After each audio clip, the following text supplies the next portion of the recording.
Hi, this is Change and Grow Wellness Show, the show for you, the busy professional who wants to live a healthier, happier life with increased energy and productivity. And I'm Jackie Grant, and I'm your host. And today we're talking about common ailments that physical therapists helps with and advocacy and why that's important. And today we've got Dr. Theresa Marko, who's a physical therapist. Welcome, Theresa. Thank you. Thank you for having me. Great. So, Theresa, let's start off with you telling us a bit about yourself and what made you become a physical therapist. So I actually decided to become a physical therapist at the suggestion of my father. He knew that I was always good with my hands, even as a child. He kind of always asked me to press on him and push on him and do different things while he was lying on the floor and stretching him. And I just thought that sounded like something that I would enjoy, helping people, helping to kind of fix the issues that they present with. And it was just something I explored and I thought was interesting, so I decided to go into it. Brilliant, brilliant. And Theresa, what is the difference between a physical therapist and a physio? I know it's confusing. Well, in the United States, we like to be non-compliant, just like we like to not use the metric system. So it's essentially the same thing. It's just where else you decide to call it a physiotherapist, and we need to be annoying, so we call it physical therapist. And it is confusing. Whenever I travel anywhere around the world, I just say physiotherapist. Yeah, I think it has a nicer ring to it. I don't know who started it here to be different, but it is the same profession. Yeah, I thought it was, but I wasn't really sure. Do you know what I mean? From what you do from your website, I was like really going, well, what's the difference? But yeah, now you've explained. I know. Which is interesting. So what are most of the common ailments that you see and you treat? So physical therapy as a profession has a lot of different sections. There's, like geriatrics, there's home health, there's inpatient if you were, had some sort of emergency, that you were like on a ventilator, like in the acute care setting. There's also pediatrics, there's orthopedics. So that's what I do. I do orthopedics and pediatrics. I started my career treating birth to 3. So I started treating babies, and I became a specialist in what's called early intervention. And it's a program in the States that if your baby birth to 3 has any kind of developmental delay, like they're not walking or crawling or sitting up, or you start to notice they're not playing with their toys properly, we have a program here in each state where you can get early intervention. So I'm a specialist at that. Then after doing that for about a few years, I enjoy working with children, but I did miss talking to adults and talking about, what movie have you seen, things like that. So I decided to venture off a little bit and start treating adults also. So now I treat adults. So really my practice is I can see any age. Sometimes I'm treating grandma. Sometimes I'm treating, our age. Sometimes I'm treating a 6-year-old or maybe even an infant. I change my, hat that I wear depending upon who I see. I became specialized in orthopedics as a board certified specialist through the American Physical Therapy Association. But as far as pretty common things that I see, I would say back pain. A lot of people have back pain. A lot of people have neck pain from sitting here at the computer all day. We use our phones. They say people have text neck now, things like that. Oh. A lot of people also have knee pain, going up and down stairs, or when they work out, their knee starts to hurt. So I kind of think of myself, and I try to explain to people that physical therapists, we're like mechanics for your body. If your car starts making a funny noise, you don't know what to do, you bring it to the mechanic. That's what physical therapists do. It can be, addressing injuries in orthopedics, but it can also be preventative. Say you want to go run a marathon. Maybe you should go for a tune-up to your physical therapist to see what's going on. Do you have any alignment issues? Do you have any strength issues?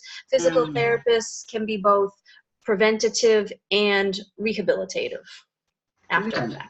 Brilliant. So that's really good. So if you were going to do a marathon, or say like Tough Mudder, do you have that there? Yeah. tough mother or something like that, Those are hard, yeah.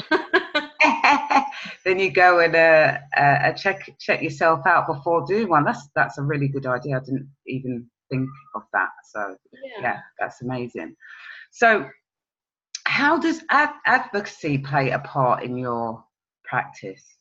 So that was something that I recently got into. I took a class one day that really taught me about it. And you know, for me, I've been practicing now 19 years, and I know that every day I'm helping people, I'm making a difference in people's lives. They feel happier, they're able to play with their grandkids, they're able to go run that marathon, they're able to get up and down from the chair, you know, things like that. But then the class talked about, well, you're off in your own office doing this. Nobody knows what you're doing. People don't know what you're doing, and most importantly, legislators, people in the government, really don't know what you're doing. So it was about access. The way the laws used to be is that here in the United States, you had to go see an MD first to get a prescription. So you had to go to the office, take time from your day. You had to pay your co-payment, you know, for your insurance, or pay the office visit. Then you had to go to a physical therapist and start that process over, retell your story, you know, pay your co-payment, things like that. So one of the things I realized is we need to decrease the barrier to access to care. If you have, you know, a shoulder injury, you hurt your arm the other day lifting something, you know, it shouldn't be so hard that you have to go to the MD, you have to get permission, then you can go to a physical therapist. We are all now doctors of physical therapy. We are very equipped to assess and treat. And if it's outside our scope or our spectrum of care, we know enough to send you to someone else to go see an MD. Perhaps you do need that MRI, something like that, or you need a prescription for medicine. So reducing barriers and getting people to be able to, you know, get in the door and get the help they needed. It really just touched me, and I felt so bad that a lot of people just struggle. They struggle not being able to do things functionally. They say, oh, I can't walk more than, you know, 5 blocks. My knee hurts. They give up, or they're in pain constantly. That's also just, you know, sad. Especially, you know, here in the United States, we definitely are having an opioid epidemic. People for a long time now have just been taking, you know, Vicodin, Percocet, and then we have all the opioid deaths and everything like that. So physical therapy, we are an alternative to, you know, non-pharmacological options that can help you. So I wanted to just try to help spread the word. And in part of that, we have to try to change the laws, some of the laws. Some of the barriers are the law. You have to work in the system. So I wanted to try to help change the system. So that's how I became involved in advocacy. And advocacy is on a state level and a federal level. So on a state level, I go to my state capital and I legislate for local laws within the state, and then federally, I try to go to Washington, D.C. and advocate there for federal laws that will affect us. And advocacy is really twofold. It's for the patients to help the laws be better for them, but then it's also for the profession. It's for the profession to try to make the laws help us also. One of the things that we are working on here in New York State is for patients, we're trying to lower the co-payment. In New York State right now, we are considered a specialist. So when patients come to us, they have to pay that higher co-pay, the specialist. Again, barrier to care. So we are trying to make us be the same price as a regular primary care, so that it's cheaper. So that's one patient-centered law that we're trying to change. On a federal level, you know, you probably heard about the rising cost of student debt. It's insane. The colleges are very expensive, and while we need to try to lower the cost of education and universities and colleges, there's a bunch of people that already have a lot of loans. So one of the things that we are trying to do federally to help the providers is we're trying to get physical therapists added to the National Health Service Court loan reprogram, which is, if I went to an underserved area where there's not a lot of physical therapy providers, I stayed there for 3 years, worked in that community in the underserved area, then I would get part of my loan forgiven. On that particular law, there's so many people that are added to that, but not physical therapists, many healthcare providers. So really, we're trying to help change laws to make things better for patients and better for physical therapists also. So, yeah. No, that sounds good, because I mean, it's similar here. You have to go and see your GP first before you get referred to physio, unless and that's frustrating. You want to just directly go yourself and then just pay. Yeah. So yeah, it's similar here. And if you wait for physio, you'd be waiting for ages, basically, most of the time. Yeah, and they also did a recent study where it talks about that if you had an episode of back pain, it was a long-term study. If you had an episode of back pain and you were able to get in to see a physio first, the whole healthcare system costs, it saves about $3,000. Instead of having to go to the MD, you get an X-ray, maybe you get a needless injection, things like that. You know, we're just trying to make access and barriers. And I mean, I even know for myself, when you're hurting and you're sick, you feel a little confused, you don't know what to do, and you go to all these people and they tell you different things. It becomes frustrating. Yeah, exactly. No, that's really amazing that you're doing that. So, Theresa, just to kind of go back to back pain, because that is, you know, quite a significant one that a lot of people suffer from. You know, I'm a personal trainer, so a lot of my clients have, you know, lower back pain and come with that. What types of things can they be doing in order to, you know, relieve that pain, or, you know, actually make it that it's not a recurring thing? Well, I would definitely say, obviously, I think that they do need to be assessed by a physio, because everybody's body is different and there's no one cookie cutter thing. That being said, I do think that there's a couple things over 19 years of doing this that I see always, that pretty much I'm always like, you should do this. One of the things is, you know, if they're able to get down onto the floor, I love lying on the floor, just lying on the floor with your knees bent. The floor is so amazing. It's hard. It helps push your spine into a better alignment.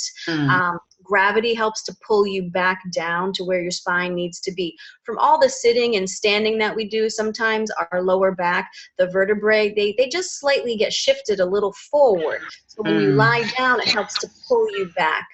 The other thing it does is it helps to loosen up your spine. If you could just gently move your knees back and forth a little bit, bring your knees into your chest.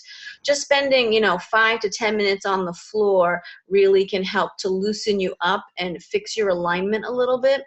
Another thing I'm sure you're familiar with is having a foam roller. And if you roll the middle of your upper spine on the foam roller, you don't really want to roll the bottom part of your spine because that's already in that curve. But the top part, our thoracic spine, we get hunched over, we get flexed, and we get all tight.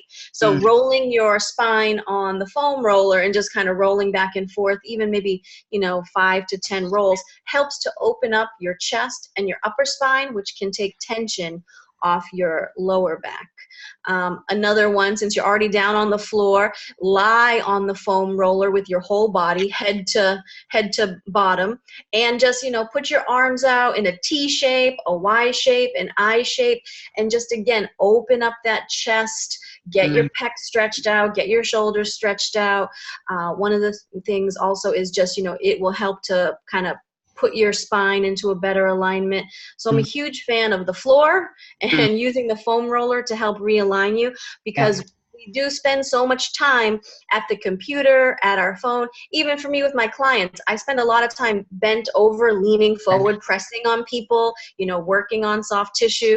So even myself, I lie on the floor every day, use my foam roller, things like that. Brilliant, thank you. So have you got any final thoughts for our audience today in terms of what you've been saying? I would just say I do have on my website, if they want to go to my website, I have a pop-up window that will give you a sheet on tips on some pointers on how to sit at your computer that would maybe make you feel a little bit better. There's no one perfect way to sit, but just, general neutral alignment of your spine can help you feel a little bit better. So I would welcome that. It's, you want me to say it? Your website is? Yeah. Yeah, it's www.marko, M-A-R-K-O, physicaltherapy, all one word, .com. Thank you. So thank you, Theresa. It's been really informative, especially talking about back pain, especially talking about the advocacy and what you're doing, which is really amazing. Hopefully we get that sort of thing here. Yeah. That'd be so great. So thank you. And that's all we've got time for, guys. So thank you for listening or watching, and we will see you again.